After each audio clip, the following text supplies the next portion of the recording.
You're listening to the Go Lightly Martial Hour on freedomtalkradio.net.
freedomtalkradio.net. All right, we made it. And it is show 3, number 10. What is 310 in Greek? Hold on, I will tell everybody. Give me a 310 in Greek. And it is to hello, cry aloud out, hello, which is why I say hello a lot. Give me a 310. And it is also, I know this because I just looked at it, Saturday the 9th of May 2015. This is recording from the home of the Christ, Brian Leonard Golightly Marshall, from Tugum, Queensland, Australia. He was announced by Pope Benedict XVI once he retired and began his live email communications with the Christ.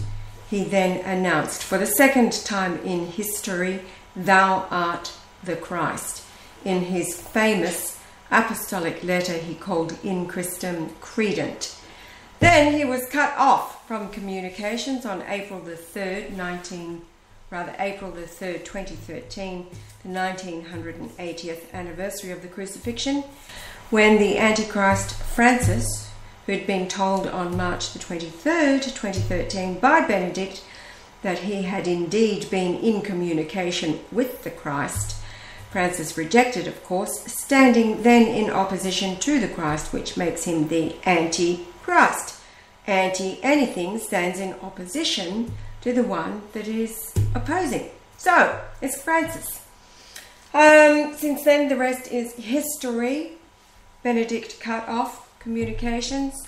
The reported murder of Giuseppe Cervello, the one who was responsible for uploading to the internet for the world to read Benedict's announcement of the second coming.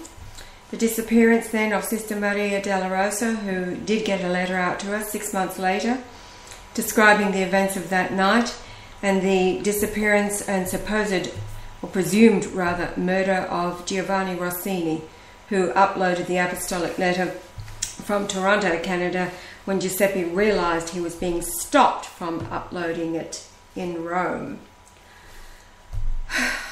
So, that formality's out of the way. Yes. Now on the wall we have a little picture I did on the 15th of October in 1999. That was the last one I've ever done. Yes. And I did it with my finger. Ah, finger painting. Finger painting. Oils. Yeah, I think it was. It is. I'm looking at it. It's oils. You used oils. And, all right, tell us about it. Well, it took me about 5 minutes tops. But it around that time, a lot of sailing goes on in Australia. America's Cup. So I thought, well, I'll just do one of the yachts. Sydney to Hobart yacht race. Yeah. One disastrous year that lost several yachts and all the lives. But So I can't recall why I wanted to do the yacht. I just like the idea of the billowing sail and the huge waves that they went through. And so that's what I did. Alright, so we've got a yacht.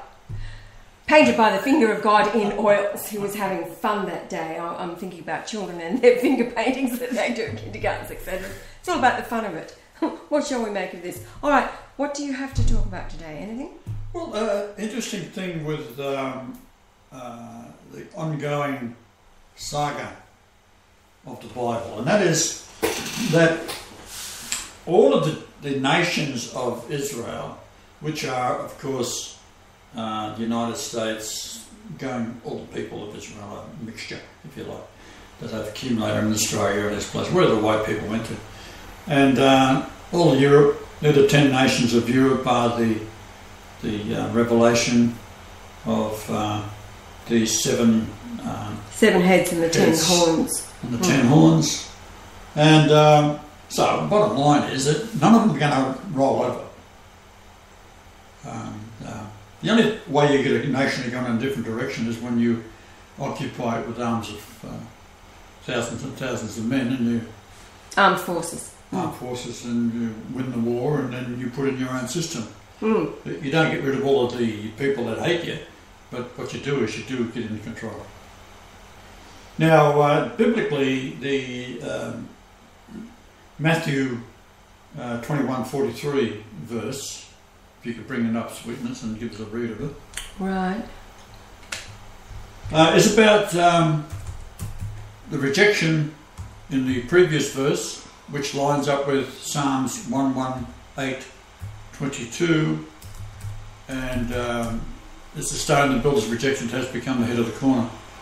And then it goes on to the next verse, 43. Here, all right, well, let's read this. This is Matthew 21:42. Jesus saith unto them, Did ye never read in the scriptures, the stone which the builders rejected, the same is become the head of the corner. This is the Lord's doing, and it is marvellous in our eyes. And then 43 goes on to say, Therefore say I unto you, the kingdom of God shall be taken from you and given to a nation, bringing forth the fruits thereof. And 44 is interesting. And whosoever shall fall on this stone shall be broken, but on whomsoever it shall fall, it will grind him to powder. In other words, when the Lord comes back, no one will accept him, and that's the ones the that move against the Lord then is got a problem. Yeah. Because the angels destroy them. However, it comes from Psalms 118:22, and that number is the distance from where my first wife grew up, a bedroom, to the bedroom I grew up in after 942 days old and moved to a new address in Mascot. It was 3 Old Botany Road at that time. Later on, however, I never did find out why and when, but they changed the street to O'Riordan Street, 114 O'Riordan Street, which was formerly 3 Old Botany Road in Mascot. Right. Never did find out why. There'd be some reason for it. Yes. However, the psalm is saying the stone which the builders refused is become the head stone in brackets of the corner. So if you take the word stone out the second time, because it's been put in there by the translator, the stone the builders refused is become the head of the corner. That makes more sense. Right? Why? Well, a corner in this particular reference to that word is where it touches on a pyramid. So in the New Testament, when Jesus is mentioning the same verse, have you heard this, blah, blah, blah, and it gets to the headstone. Well, in the Essene Gospels, they use the word pyramid. Pyramid, not corner. It's not corner. Yes. Right. So you could easily have said in the old days, 1,000 years BC, you talk about the corner, and everyone knew it was the head of the pyramid. Everyone knew that.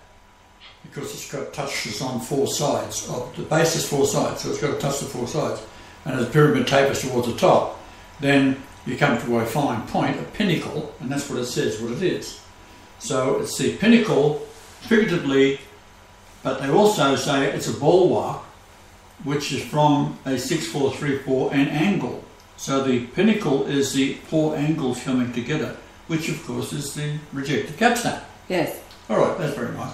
So the distance between where my first wife grew up, in a lovely family, mother and father were great people. Right. And she was, of course, a total abomination. And they must have shook their heads. Yes. Where did this bastard come from? Huh? Yeah. However, they wasn't nice enough to tell me about it as a child. But in any case, the distance from her bedroom to my bedroom is 118.22 kilometres on the knocker.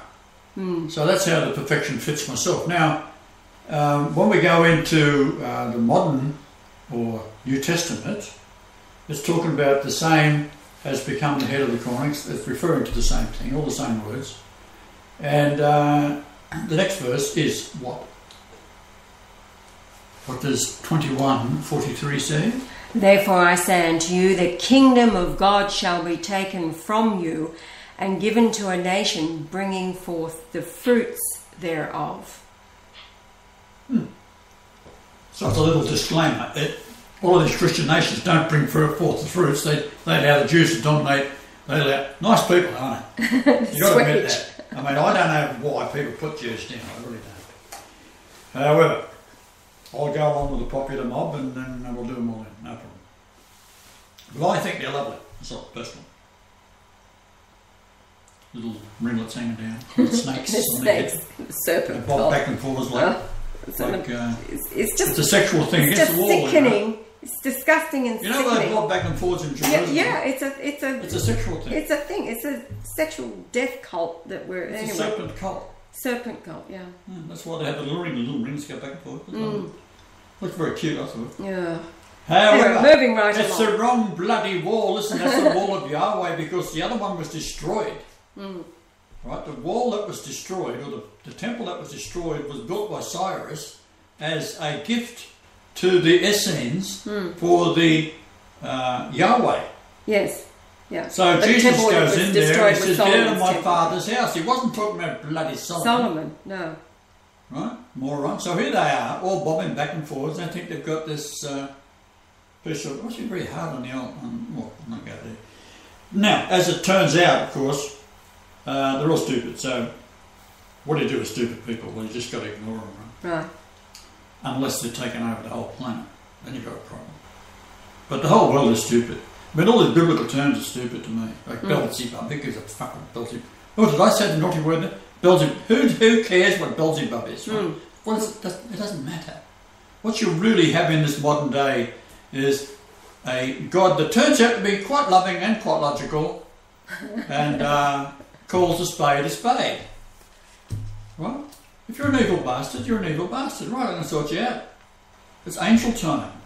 This is the redemption. This is where it's all about. Now, moving right along, there is one nation out there that you'd have to say is very discontent with their government, and they actually have a lot of churches, which is another problem in Western world. But these are all natives. And they are more dedicated in their ways of thinking about Jesus and God and all that kind of stuff than you get in the West. They're 100%. Right? I think, what did we say, 23? 23% of the population are Catholic, but the rest are all Christian.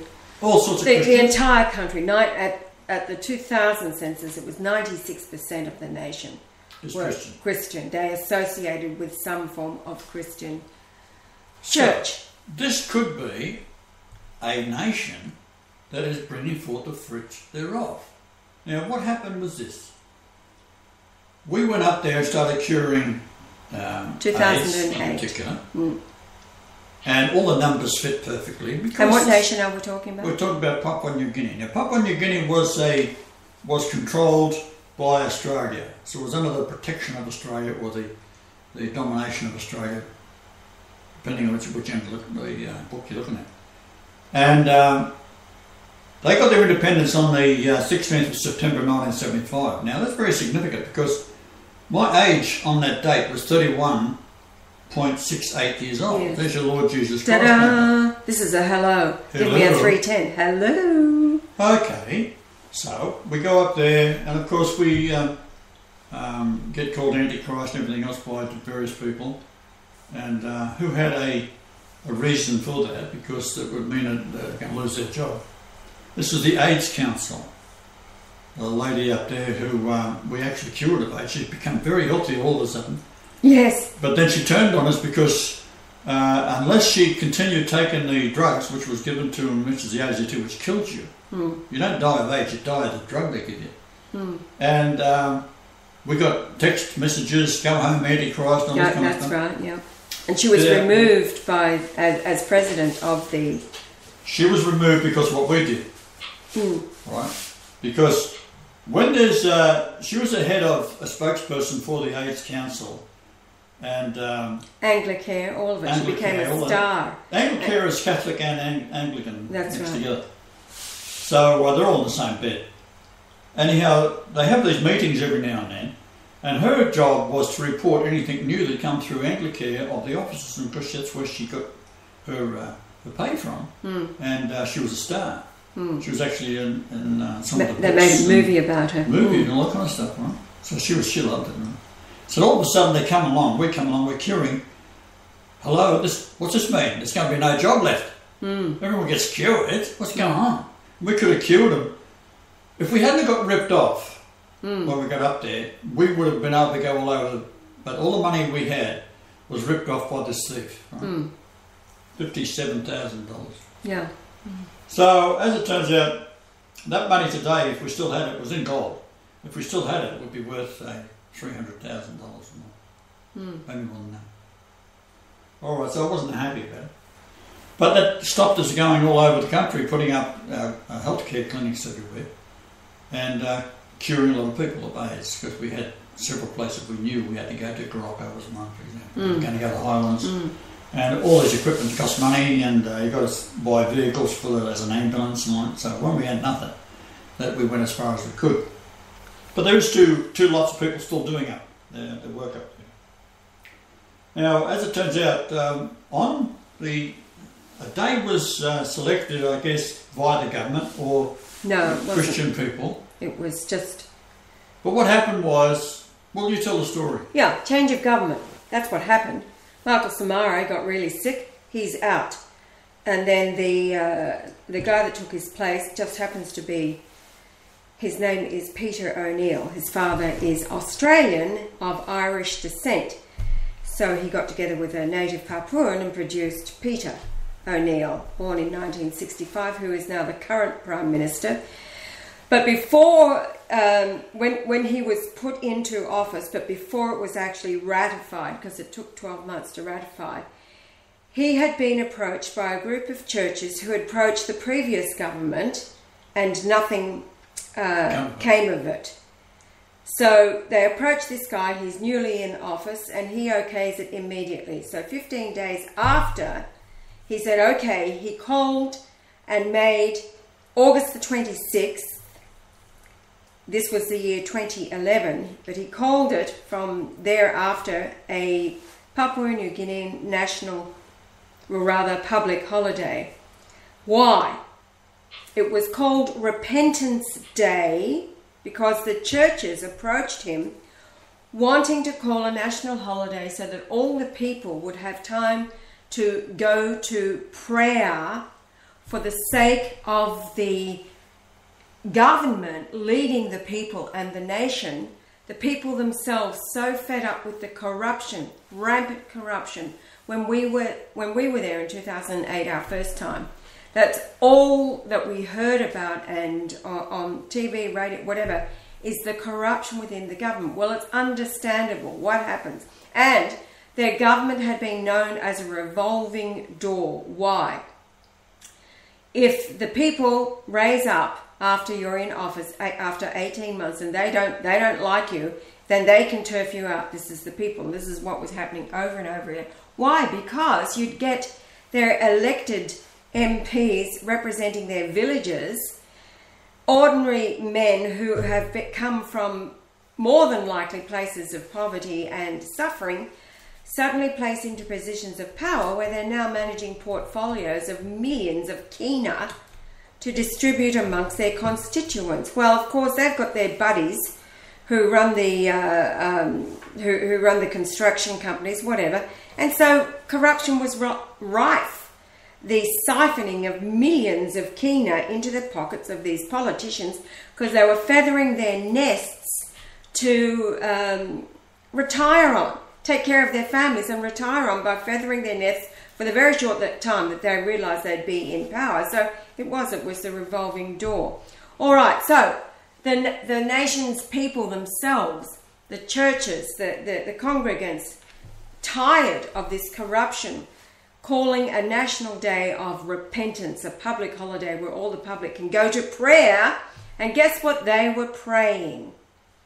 That God would come and lead their nation.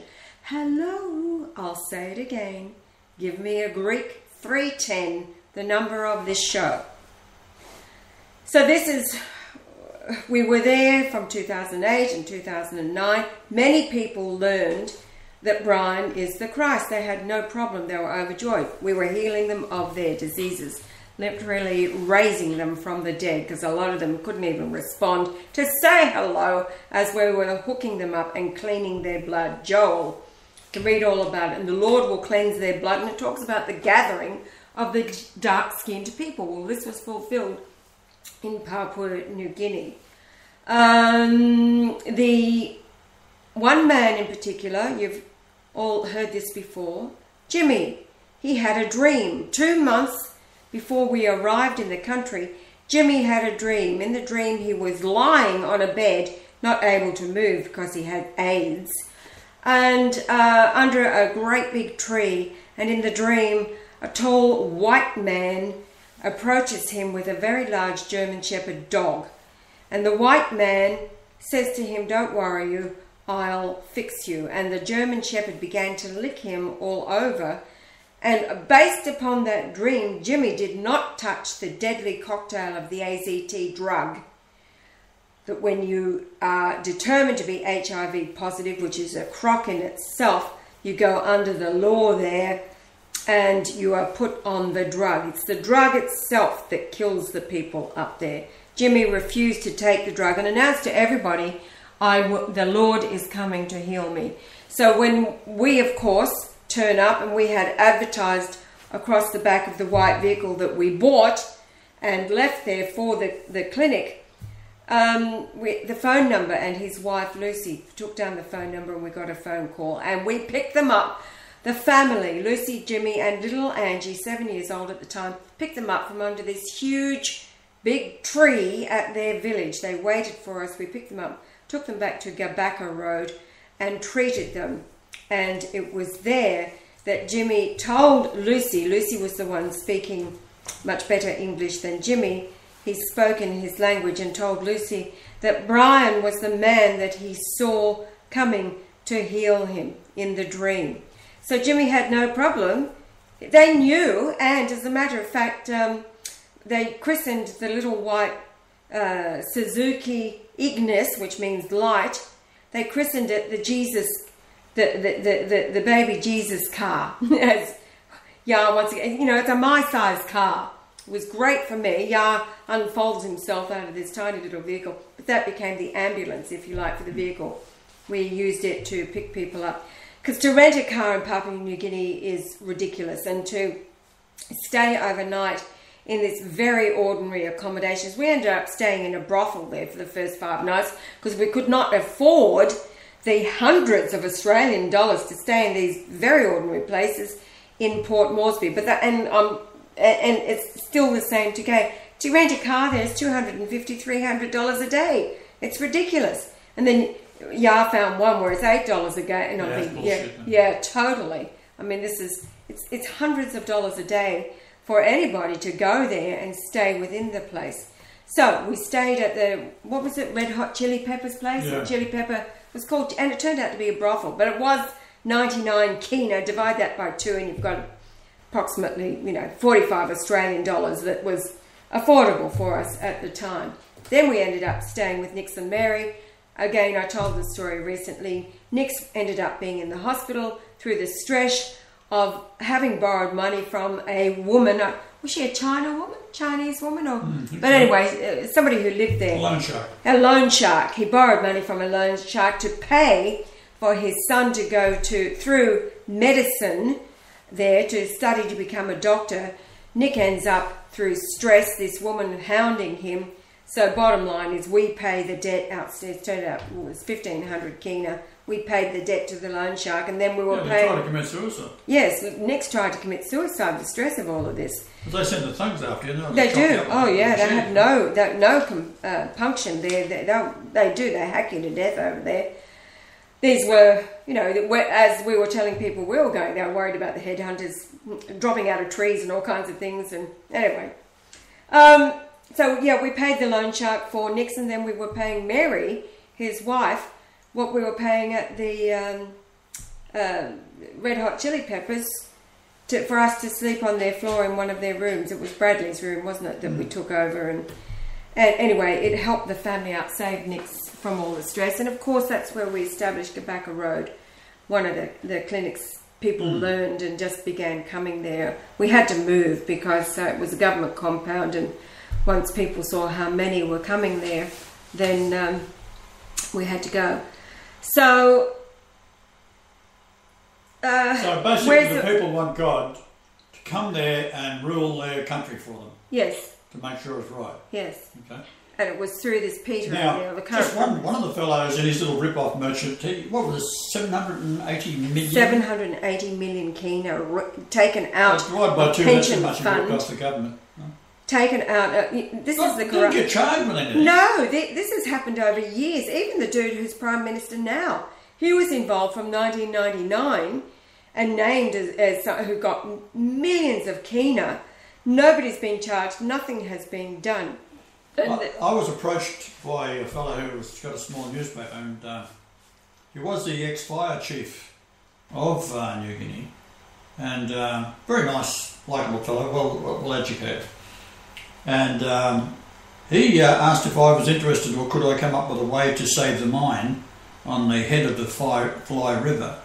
The Fly River is 1,400 kilometres long, and the British BHP which is Australia, they went in there, and of course they was taking all the gold out, and they built a wall of mud, and it gave way. Yeah, they built a dam. It was a dam, wasn't it? But it broke.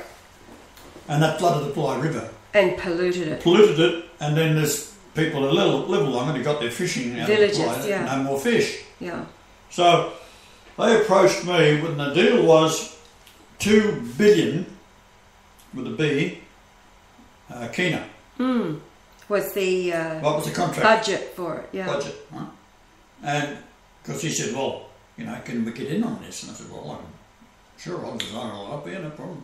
Which I did. Well, they were coming to you for the solution. They want the solution, so yeah, they had already formed the company, and these were government ministers, so. So they come to me to tell them how to fix it, so I did. And of course, when the deal was finally sort of, hey, that's a bloody good idea, now we can do it. Well, naturally, they're going to give me the side shuffle. Well, yeah, just nothing. It just nothing all after. fell over. Gave them solution, because and then nothing they after. come back to me and they said, well, if you give us 500 million for the contract, something like ridiculous. Yeah, it's ridiculous. Like I didn't have 500 bloody dollars. Totally. Anyway. So anyway, that's the whole story. It's complete stupidity and corruption. It's companies run by children, and evil is always slipped in when they have a pile of money sitting there. But they were selling huge amounts of gold. Well, now the mine is closed down, right?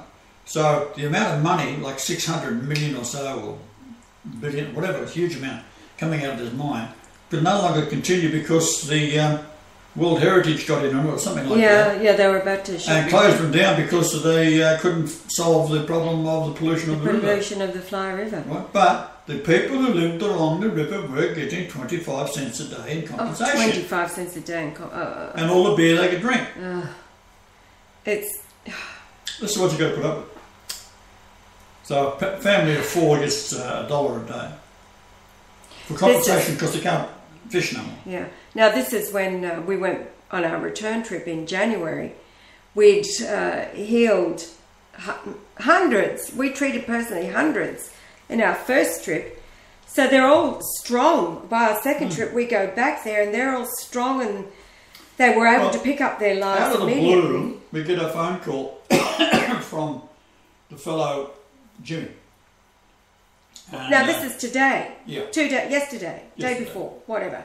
Recently. And you asked him how is everybody in the village, or everyone's fine and healthy? Yeah, Jimmy's fine. How's everybody around you all fine and healthy? Yeah. Because he is still doing our protocol. He's still doing, and he needs another machine. We think he means the ozone machine. So he's ozone machines, because we use the several protocols. One is an ozone machine with colloidal silver with the and ozone pulsar and all that kind of thing. Yeah. And each individually will cure AIDS. So we said, oh yeah, we'll send you another one. I got one here. And this is getting back and forth. So they want us to go up there. And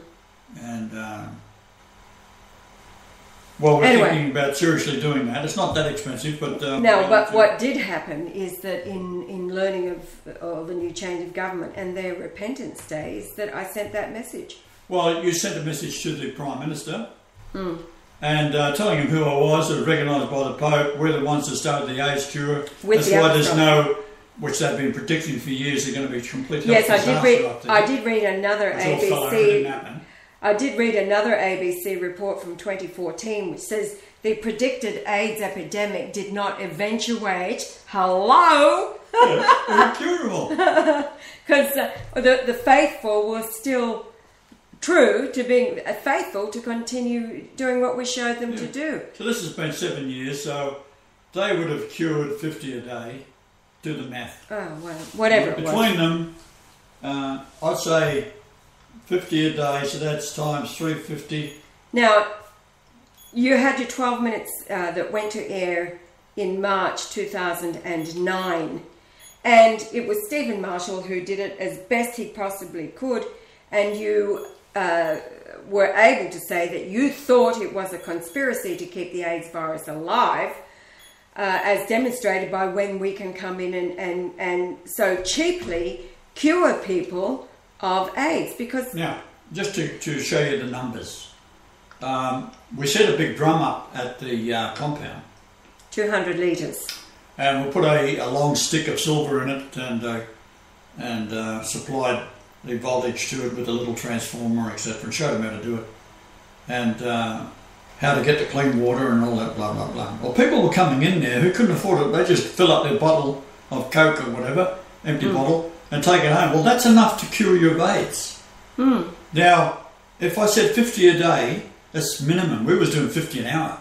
So when we was there, it was just, we went to one place, it was supposed to be top secret, right? Remember that? And it was like a compound out in the bush a bit, and sort of you're looking around, there's nobody about, and they're all sort of open the door, let us out, let us in. There'd be 3,000 people in there. They were climbing over the walls to get to us, right? So we treated these people all at the same time. Now, just on 50 a day in 7 years is 126,000 people. Yeah. That is why the epidemic no longer exists there. Right? That's not counting malaria and all the other diseases it knocks over as well. Yeah. Right? So, Jimmy, give us a good report. Yeah, everything's healthy. Yeah, yes. I said, so how's everybody in the village? Because the first thing... The village is where it all hits you, right? The first thing that, when somebody sees that you've recovered from being so desperately ill, they start coming, and they want to know. So they were... And Jimmy says, I'm still treating people. So everybody around him is healthy, and he is sounding really good. His English has expanded. We could understand each other. So many people. So we're very happy about that, and of course, when I say I mean me, I don't do anything for any glory. I just do it because it's the right thing to do. Yes. And these are my children, so I'm going to help them. Yeah, and they are. You would help your own child, you know. And to see the conditions that they live in is absolutely So the epidemic is no longer in force. The lady that was against us, and we cured, and she put on bloody 40, 50 pounds of bloody meat in a very short period of time. She got very strong very quickly. She's now dead. Yeah, because she had to, because she's the centrefold for the AIDS counsellor. She was the star for them. She had to keep taking the pills. If she didn't take the AZT, then why would they expect anybody else to take it? That's the right. AZT that kills you. Well, she's dead. Right. It's a concoction of poisons. Right?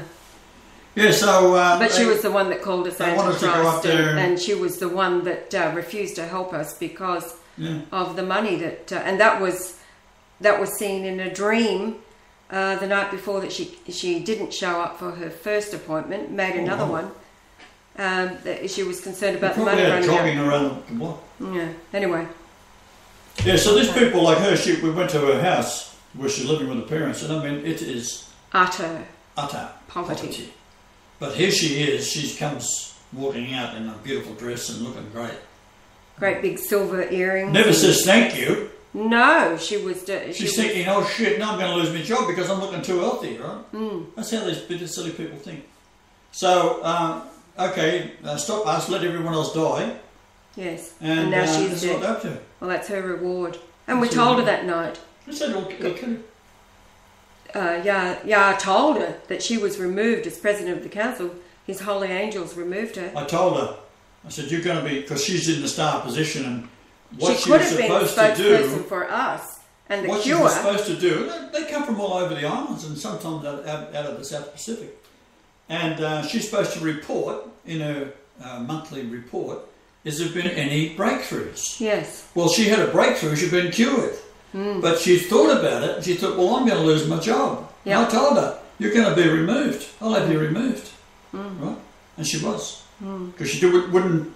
We went there.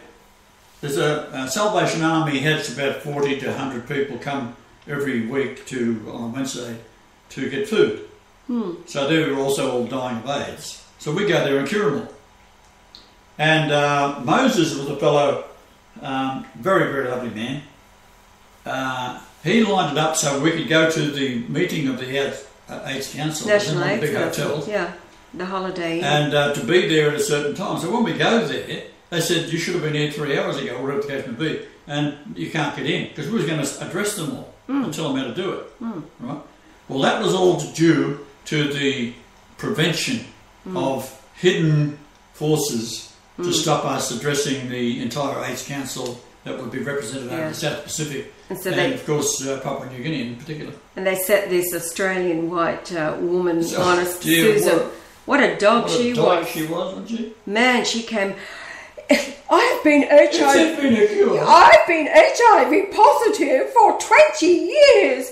If there was a cure, I would know about it, she says. Wow, just brought it to you. Hello. Well, the cure is just walking the fucking door, right? You know, we had everything on the table in front of us. Well, I closed it all up. Huh? Oh, man alive. Did I go after her? But again, she was a star. Right? And do you remember the creep with the earrings? The homosexual creep? What a demon it was. We were just sitting outside waiting with Moses because we were told we were going to be allowed to speak. So now we're sitting there. We're not going away. And this demon, he was a skinny little sick-looking faggot. I'll call it what it is. And actually a faggot is a bunch of sticks. So no disrespect to the bundle of sticks, but this filthy-looking little thing. And Australian, he must have been, just looking at us as demons scowl backwards and forwards, trying to eyeball us and I'll tell you what's happening in my computer. I don't know whether that happens to yours or not. Well, I might say, I get sick of doing all this. I'll get a movie to watch off of YouTube or something. And it'll be playing away. And all of a sudden, the sound will go off and there'll be a homosexual talking in the background. Oh, man. I was a world champion in that. And then I met my man. But what you've got to be very careful is make sure that he's got HIV and they go, hello, this is how he's coming on, right? So here he is, a world champion, set a world record back in so-and-so, went to the Olympic Games, met this guy, and now they got AIDS, right?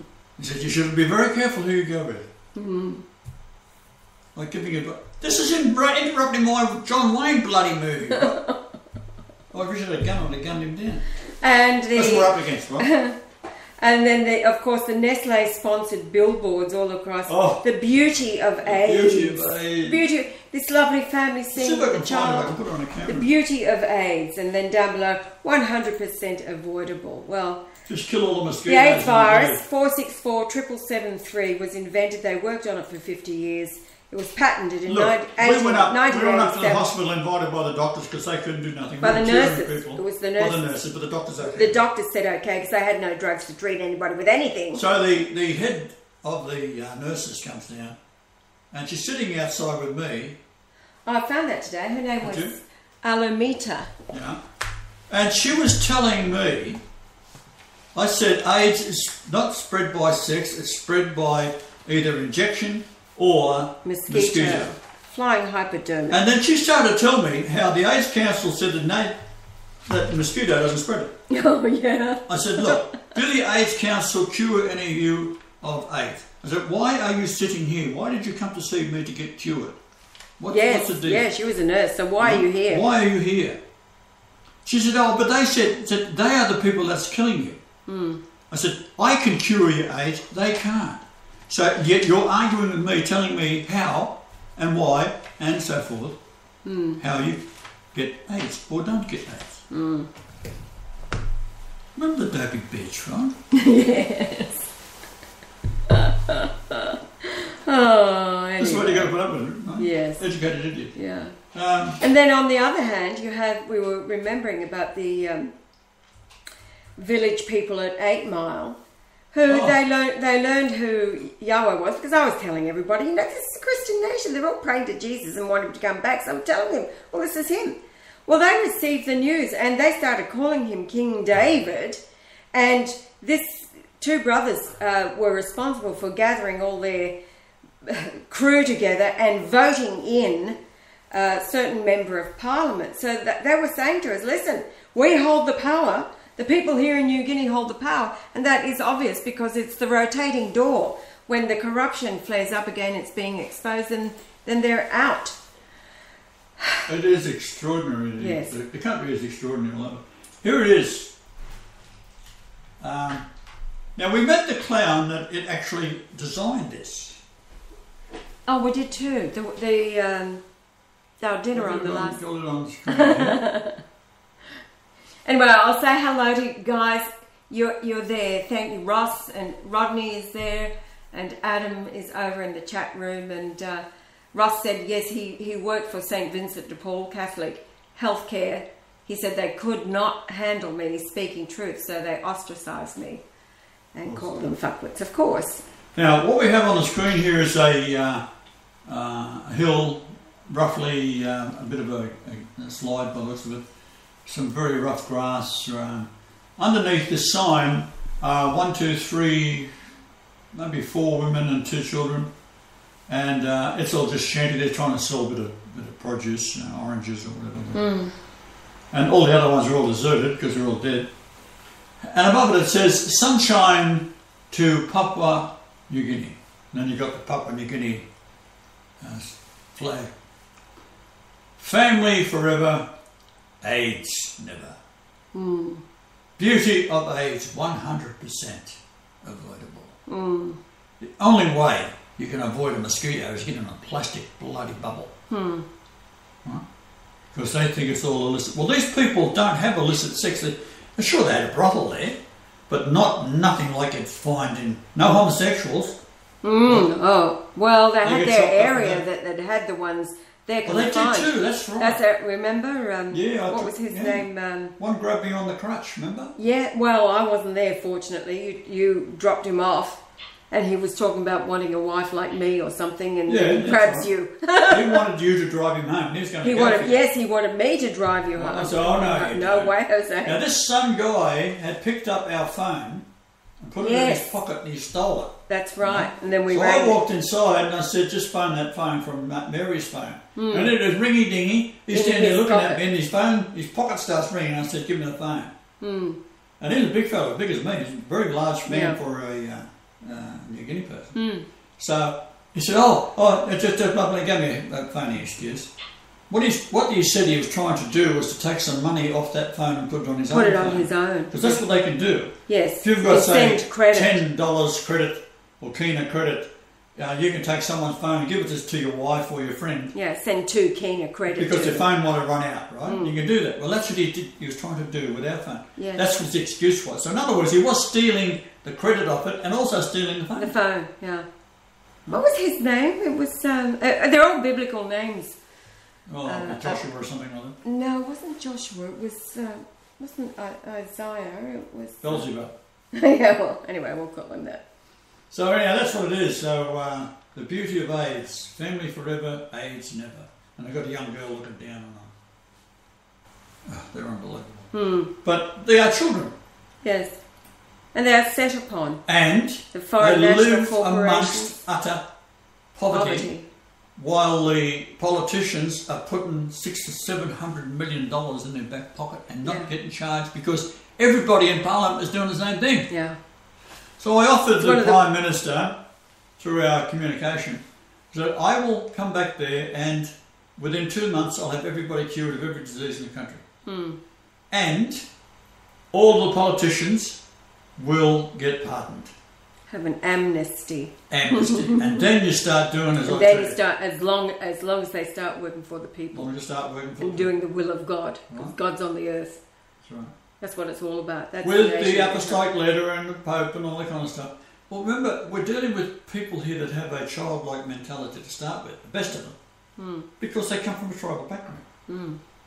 And even if the guy, like who's the Prime Minister now, has an Australian father, with a New Guinea mother, now, we don't know, because he is dealing with childlike mentalities, does that rub off? You think in a certain way. If you're talking to brilliant people all the time, you start to get that way of thinking. But talking to natives that are very inclined to rip off as much as they can for themselves, and this has been ongoing all the way through. That's why the country is in total chaos. And it's like a slum. Just looking at... So they want us to come back up for a little visit. So. Yes, anyway, so yeah, that's now in the planning we thought. Anyway, yes, Adam, sugar equals cancer. Sugar causes an acid environment, and cancer is a fungus, and it lives off sugar. So this is why we tell everybody, stop sugar, stop eating sugar, bring your pH level up by taking bicarbonate of soda. We was trying to buy water in New Guinea and went to Coca-Cola. Oh. And they've got a huge outfit there. And they have all the different drinks, all sugar drinks. And say, well, Coca-Cola is half sugar at least, with a bit of syrup. 15 teaspoons of 15 sugar teaspoons in a cup. And then the phosphorus to disguise the sweet Stop. taste. Otherwise you couldn't drink it. So it is quite an amazing formula because it does taste good under certain circumstances. You get a very hot day and you have a glass of ice cold Coke. It does taste nice, but they've got one combating. So you're getting sugar, but there's other things combating it, and that's both deadly. So we wanted to buy water off them because they do import water, and they wouldn't let us in the gate. That gives you a bit of a nudge right a there. bit of a nudge. So what we ended up doing was buying pallet loads of water in this little vehicle. We take it back and forth and put it into the drums, and we put the label on that we brought up from Australia, Miracle Water, and what it does, what you can do with it. Well, when we was waiting for our flight, we had to stay overnight in Sydney, and we left our luggage in a lockup At the airport. Well, ASIO, which is CIA in Australia, they went into it and they left us little messages. They're calling cards. They also left a CD that I'd been sending out to all the celebrities. A DVD, wasn't it? DVD. Yeah. 50 odd celebrities throughout Australia. Right? And they got them all. Yeah. And they left me one to show me. Because you went to various postal boxes to went all over the city. in Melbourne, and they were letting us know that they stopped them. So they are Very likely I've had because I've been at the hospital a few times, they probably put some sort of a tracking device in there. Yes, you'd thought that for the longest time. Yeah, well, I used to walk into a shop and the damn alarms would go off. Yes. So, yeah, Anyway. that's what we're going to put up with. All right. Okay, yes, Otto Warburg in 1928. Yep, the cure for cancer's been the work of Royal Raymond Rife, all of them. There were many, many people. If you read the drug story, why he was so ticked off about all the alternatives and the work that people had been doing for actually it was 1898 according to, now please somebody see if you can get a hold of it. I know it's gone underground. It's the flow chart of the development of the AIDS virus that the African-American doctor, what was his name? Boyd Graves, he ended up dead, but he found the flow chart from 1971 where it's the timeline on the development of everything. I read it on Gabaka Road, which was my YouTube site when we got back from New Guinea. I called it Gabaka Road, and I'm reading the development in the history of AIDS and also the weaponization of the mycoplasma. Now, the mycoplasma is what was discovered in the 1890s by the scientists employed by the eugenics societies. They went looking for the smallest common disease-causing agent, and that's what the mycoplasma is. And that later developed into what was called aflatoxins that Lauren, his father, what was his, Dean Lauren, his father worked on. Yeah, he worked aflatoxins throughout the food chain. Of Native American and Mayan. Yes, right. And very smart fellow. And he grew up on the where they developed these things, like where they developed the atomic weapon, for example, or something like that. So all these scientists, he was rubbing shoulders with them and their kids. So we grew up in that environment. Because the father said what they was doing was developing a mycoplasma to go into the wheat that they could put into the silos throughout Russia. So they could do wheat silos in Russia. That's what they're doing. So he would go on tour in the other areas of the world where they get special permission. Because while he was there, he was putting bloody these toxins into the Russian wheat supply. Yes. Yeah. And he said that everybody on the planet now would have the aflatoxins within their bodies. Well, people say, oh, everybody's got cancer in them. Well, yeah, they have. Huh? It's the environment, potentially. Because they put it into you, right? Yeah. Well, they haven't. But, it's the environment too of your body that then, if it's an acid environment, on it comes. Now, Ross is saying something interesting here. He says that cops on horseback, cops are, we know what they are. Police. I always call them police. On horseback last evening. Hi, guy. Oh, so this must be... Ross, when are you going to get a new keyboard? Anyway, so last evening, this must be Ross saying to them, hi guys, how are you going? Working for Satan, Jew bankers, Freemasons. And then he says they are shitting themselves, told them to wake the fuck up, that the Lord is very pissed off. And then he says the horses know, one gave me a wink and a snort. Well, that can happen. Yes. Now, Ross, can you put in again what you were saying before, what you saw last night? He was saying you saw the red and the blue Kachina in the Sydney skies. It was such a clear night. Where's Ross? Ross is in Sydney, Addison's Newtown area. Right. I used to work at the Bank of New South Wales in Enmore, not in all of that area. I can't get back to your message about the red and blue Kachina, Ross, so if you put that in again, I'll read it. And anyway, so today's been a bit of a Well, it's been interesting. Last 48 hours. Yeah, well, it just shows a confirmation that what we've done up there. And as I said, when I said 120,000 people being cured, that's minimum. Yeah.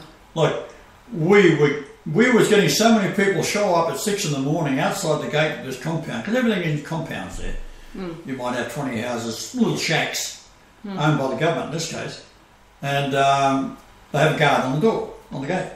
Well, all these people were waiting outside to get in. Well, this got back to the officials, the government, that we were treating all these people there. And they didn't like that. Yeah. So we eventually had to shut it down and move on. Okay, now Ross has posted this message again. He says, from my vantage point in the centre of Newtown last evening, after a brilliant blue, clear Sydney Bethlehem day, in the evening on sunset, amazing red-blue Kachina on the horizon. He says 360 degrees, it was stunning. And Rodney says, nice. Yes. Ross, did you get a photo? Don't tell us, show us. And in comes Rodney, the man with the camera, the Nikon 520 that we did have, but we... Piece of crap. Yeah, I didn't like it, so we got rid of it when we got back from Egypt. Piece of crap. Yes, well, I always think that with us, you know, it's the operator. Operator? The operator, what is it, garbage in, garbage out, that kind of thing, and we just didn't get the hang of it, so out the door. I couldn't get it to focus. Right. The other camera I did. Yes. Focus. Right. And then with the screenshot, when we got the flap open on the camcorder, then you took that other piece of crap and then take a photograph of that. Yes, that's right. Yes, did too. It's supposed to have a GPS in it. Not a happy, not the way we... Ross continues, he's been observing for the last couple of years, but the Kachina last evening was astonishing. Oh, good. We're about... A lot of beautiful stars up around here as well. They sparkle away and in all sorts of beautiful colours, which is very unusual.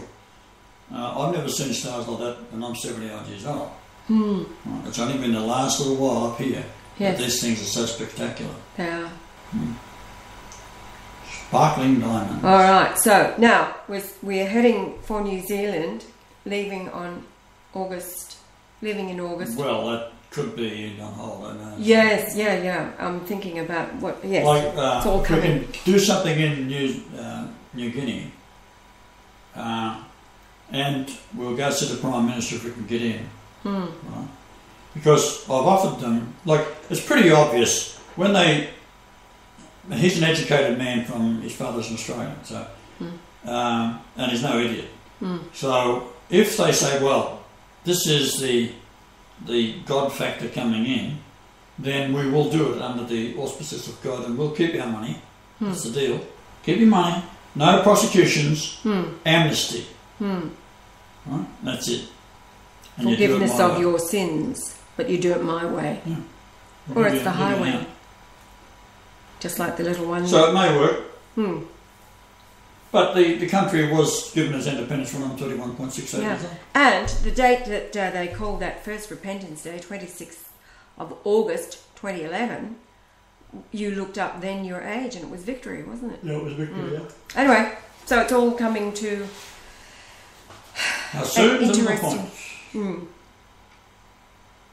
interesting conclusion. With that, anybody else have anything to say in the chat room that... No, Ross couldn't take a picture, but people would have to be stupid, blind or willfully ignorant not to see, not to notice. See on the other line. Guys, we're going to leave it here. We're coming up to 60 minutes. That's our time for today. Thank you again for coming over to the chat room. And we'll be back tomorrow, Sunday. We'll be back. Because when we go to PNG, the internet there is really poor. Very, that's very right. poor. It could knock us out for a little while. Yes, it will, definitely. Just reading more. Unless they've improved it. No, from what I've read, they haven't. Oh, here we go. Adam, you posted this yesterday, the time span of Brian's film, 2 hours, 42 minutes, 48.17 seconds, English, Gematria, 2638, Strong's Greek definition, I seize, tight hold of, arrest, catch, capture, appropriate, I overtake. That's right, you did. You said this yesterday, and this has all happened in the last 24 hours. So, absolutely, needy, lacking, in want of, Chesser, want, poverty, yes, this is exactly where we're headed. Back to the nation that started it all. It was Benedict that saw our video evidence of the lame walking and the blind seeing that was sent to him, and the compilation of the movie was called This Is What Jesus Would Do. And he agreed, this is exactly what he'd expect Jesus to do upon his return. So this is what was said to the Prime Minister of Papua New Guinea in our first communications. With that, again, later Gators, thank you all. That's if you got it. That's if you got it, totally. Thank you all for coming on over into the chat room. Thank y'all. And what's the Australian way of... Y'all's a ship. No, y'all, what's that word? We run it all together and... oh, did you have a good day? G'day, mate, did you have a good day? Oh, anyway. Have a good day. Did you have a good day? Anyway. All right. Over and out, later, Gators. Nighty-night. Good night, Rodney. Thank you for that. Bye.